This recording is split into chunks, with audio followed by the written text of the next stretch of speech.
That's real good. That's really, really, really good.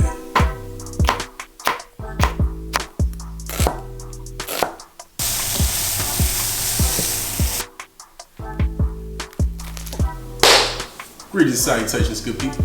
My name is Otis James Bush Jr. This here is OG Cook. Has the chicken Philly always existed? Seriously though, I never heard of such a thing until I was well into my 20s. I was living in Birmingham when we hit up a spot called T-Bones. I saw it on the menu and I was skeptical. I saw it on the menu and I was skeptical that it would compare to the original, but I was wrong. This sandwich more than holds its own against the original. In fact, some might argue that it's better than the original. So today we're gonna hook one up and put my own little spin on it. So what we gonna need? We got chicken, of course. I'm using chicken breast today, you know what I'm saying? We got some hoagie style bread that we gonna hook it all up with. Got some bell pepper and onions, and then we got some smoked provolone and some Muenster cheese. Got assorted seasonings, of course, that we're gonna use along the way. That's about it, man. We're gonna take all of this, hook it on up. Come on with me. All right, good people, welcome back. Now the first thing we're gonna do is go ahead and get our peppers and onions, you know what I mean, taken care of right quick. And I'm gonna use about a fourth of each one of these bell peppers. I got a red, yellow, and green. Gotta get my colors right. You know what I mean, just to give it a little bit of pop. You feel what I'm saying? And you know, just gonna make quick work of this. Chopper style, you know what I'm saying? Got my big knife fives today, you know what I'm saying? You just toss those to the side, making me a little pile in the bowl I got over there, you feel me? And I'm gonna use about a half of an onion. This is a yellow onion. These reduce in a more sweet manner, as opposed to a white. Purple probably could have did too, but I went with the yellow. All right, now we got some chicken breasts, which I washed and then froze partially, so that I can cut them into these thin slices that you see right here. You know what I mean? Now this is critical, you know, to the texture of the cheesesteak. You know what I mean? And if you're a texture person like myself, you're really trying to get as close to that thinly shaved meat as you could possibly get it. Now, you know, I probably could have got it a little bit thinner, but I think this came out pretty good. I gave it a cut in half just because I didn't want, you know, the pieces to be too long. And I did 3 chicken breasts. Toss those in a bowl and we're gonna season with the seasonings that you see on your screen right here. You know what I mean? You just want to season from your soul, man. You know what I mean? Just from your spirit, from within, you know, to your own taste and liking. And then we got ourselves a medium hot pan and some olive oil going in. Typically use our olive oil. And our peppers and onions are going in here, and it didn't sit right, you know what I mean, within me that this didn't have any seasoning on it, so I threw a little tona saturatus Creole seasoning upon it. Can't never go wrong with that. And you just give it a good mix here. You know, make sure all of the peppers and onions are getting some, you know, even distribution amongst the heat in the pan. You know what I'm saying? Very important. I'm just gonna let this saute like so. About halfway there now. Probably been going about 3 minutes, 2.5, 3 minutes at this point. Yeah, you like that. Y'all smell that? It smells amazing, boy. And probably about 5 minutes in here, and it's starting to get, you know, proper to the texture that I like. Actually, probably more like 6 minutes in here because I'm done.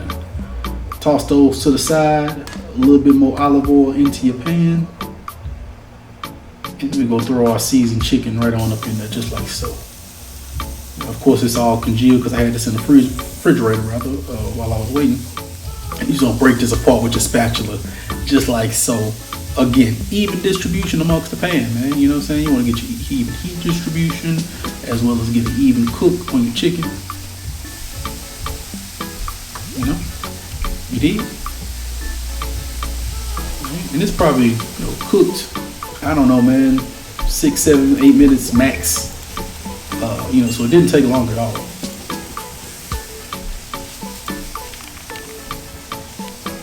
Be sure to go ahead and like, comment, subscribe. I appreciate y'all, man. Help your boy out with that algorithm, you know what I'm saying? Tell a friend to tell 2 friends. My chicken is about done. Now I'm gonna start to chop it up a little bit more with my spatula, my wooden spatula. Just to, you know, try to get the texture, again, as close to a Philly cheesesteak texture as possible.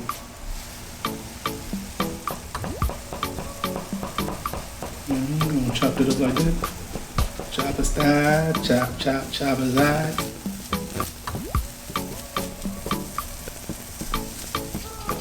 My texture's coming along. We're gonna go ahead and throw our peppers and onions back into the mix because the chicken is done and we don't want to let it dry out enough. You know, chicken breast can dry out, so you know you want to make sure you're gonna keep this moving.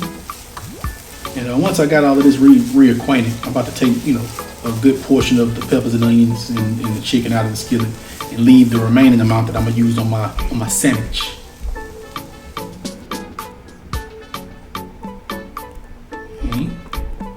Now we're ready to introduce our cheese. Now, as I was mentioning earlier, I had some smoked provolone and some Muenster cheese. Now you can also throw in some pepper jack. That probably would have went good as well.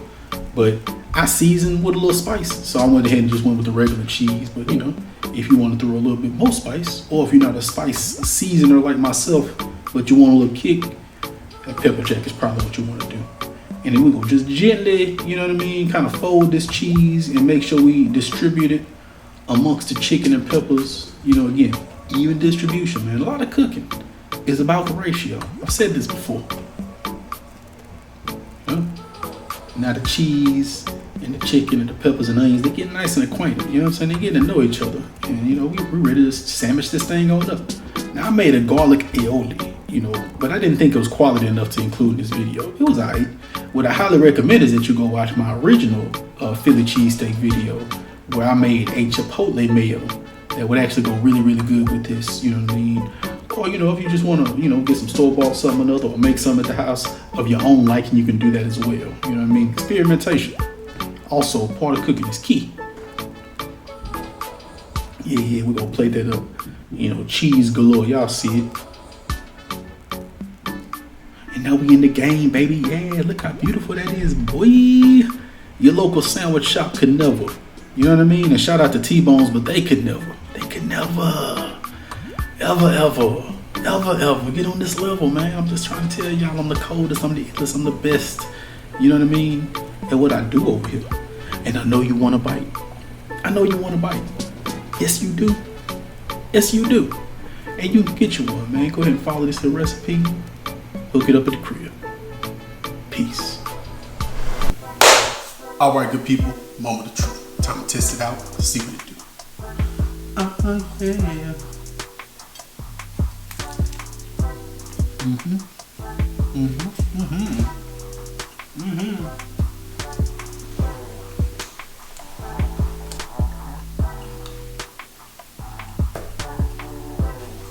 That right there is on point. I highly recommend you make this at the crib. You know what I'm saying? You got some chicken breasts in your freezer right now. You don't know what to do with it. Go and take them, partially freeze them, cut them up, little bell pepper, onion. You know what I mean? A couple different cheeses that you like. We're gonna do one more bite for the road.